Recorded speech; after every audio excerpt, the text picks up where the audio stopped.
Okay. I think we're all set up now. So it's time for episode 16, second recording, Tepasi.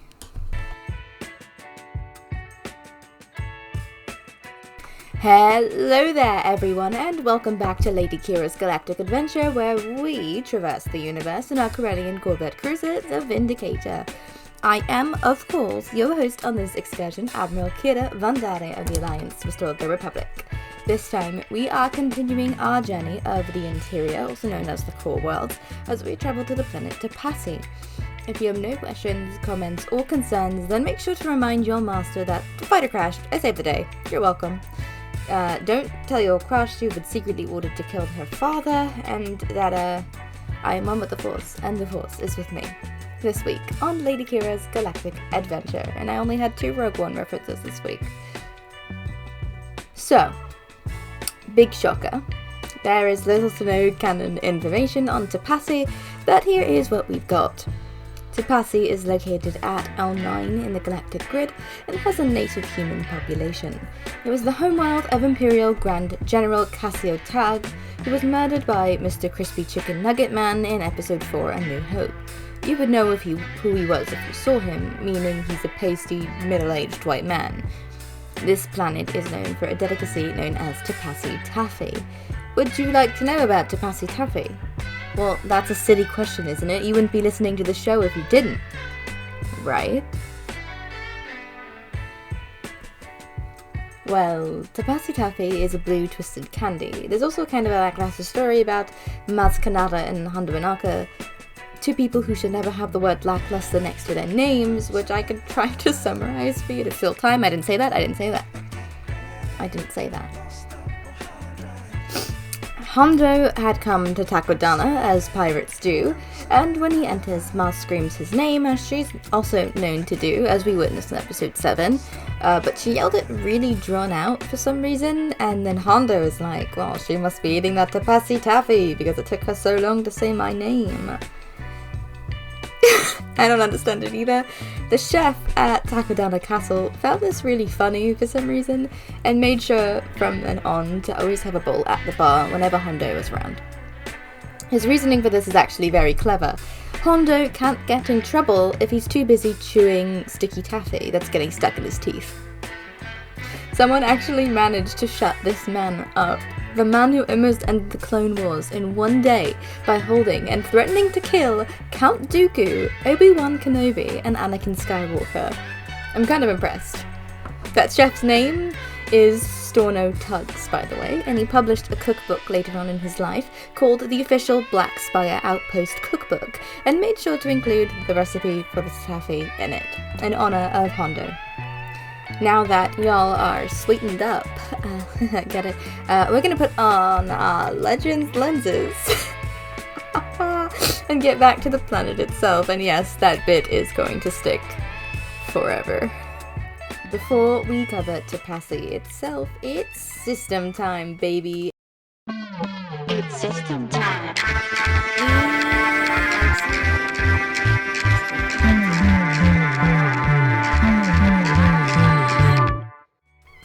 It's actually going to be very anticlimactic today, because even in Legends we hardly know anything about the system.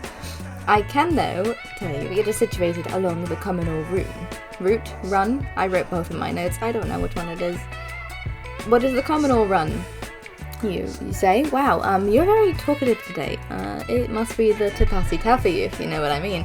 The Commodore Run ran from the Bormir sector, which we spent a lot of time in, which I think was like 3 or 4 episodes of the show, to the Alderaan sector. May the Force be with its namesake. Specifically, it goes by the planets Brentol, Tepasi, Corfu 2, Kamos, Alderaan, the remnants of which become known as the Graveyard, Tayed Kant, Parkis, Katara, and Komanor in that order. Since system time is now over, I think it's time to cycle back to Tepasi, Legends Edition. We already know Tepasi is located at L9 in the Galactic Grid. It's also a terrestrial forest world that was subject to all kinds of geothermal events such as ground quakes. Its forests are home to creatures known as Aknaks, stealthy predators that for some reason have a turbine station named after them. Don't ask me why, I'm just the messenger. The only sentient species that ever took up roots here are humans, and there is one major city. Its name was Tag, the capital city, which may have been named after the founding member of the House of Tag, the royal family, which also happened to be one of the founding members of the Galactic Republic in Legends. Specs stand aside, I think it's history time.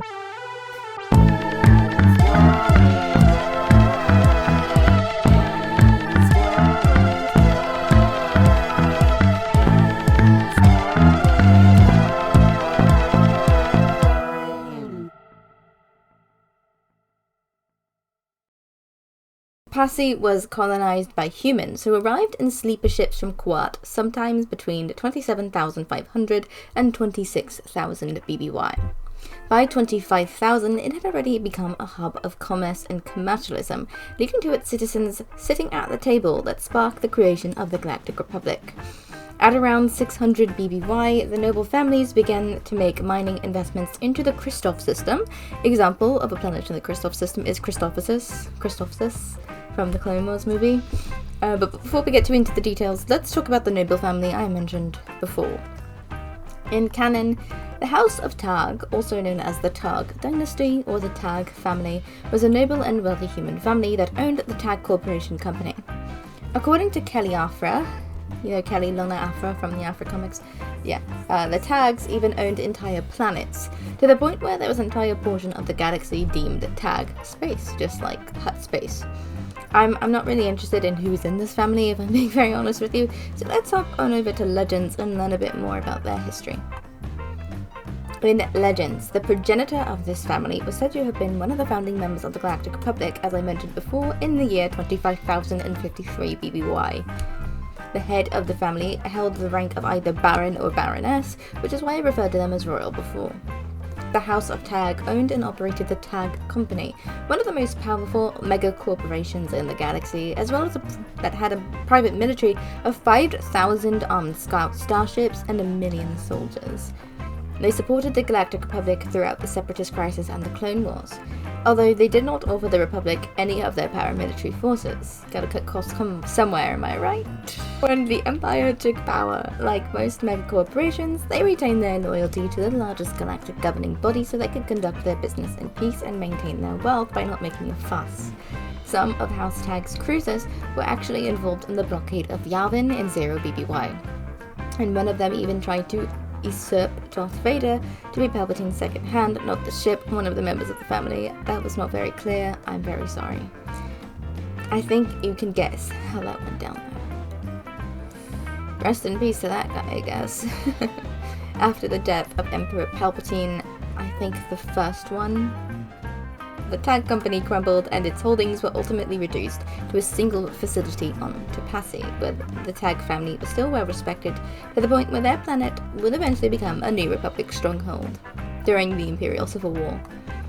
One more thing before we leave for the day. If you'll have watched Clone Wars, I want you to listen to this extra hard. Do you remember that episode from Season 1, right after Bombad Jedi, when Newt Gunray was taken as a Republic prisoner to be tried for war crimes? I'm talking about specifically Season 1, Episode 9, Cloak of Darkness. It's when Ahsoka and Luminara fight Ventress for the first time. There was a captain of the Senate Commandos in that episode with absolutely tragic hair, even for Season 1 of Clone Wars. And if you don't know who I'm talking about, his name is Captain Pharaoh Argyus. Google him right now. Even if you do remember him, Google him right now. Because he's apparently from this planet, and that horrible head of hair. I really hope no one else on Tepasi has as horrible as hair as he does, because that is tragic. Look, he gives me the same ick as Rush Clovis, which is quite a bit of ick, if I'm being very honest with you. And on the note of terribly icky men, I think it's time to end this episode. And that is everything I have for you on Tepasi in both canon and legends. I hope you enjoyed your journey this week and you'll stay so far aboard the Vindicator. If you have any questions or concerns about your stay, feel free to bring it up with one of our personnel on board via a private message or a DM, perhaps on our TikTok accounts at Shadow Collective Rules with a Z, or at Unidentified Robot, or maybe our Instagram at Lady Qi'ra, or perhaps a review of our show. Or perhaps, if you want more of me, I don't know why you would, but you can head on over to patreon.com/Lady Qi'ra Productions, and for only $5 a month, you can have access to tons of additional content and our exclusive Discord community. All of those usernames and their respective platforms will be listed in the show notes. Next time, we will be journeying to Belnar and whatever core worlds I can cover in about a half an hour or less. Until next time, my friends, companions, and droids, may the Force be with you all.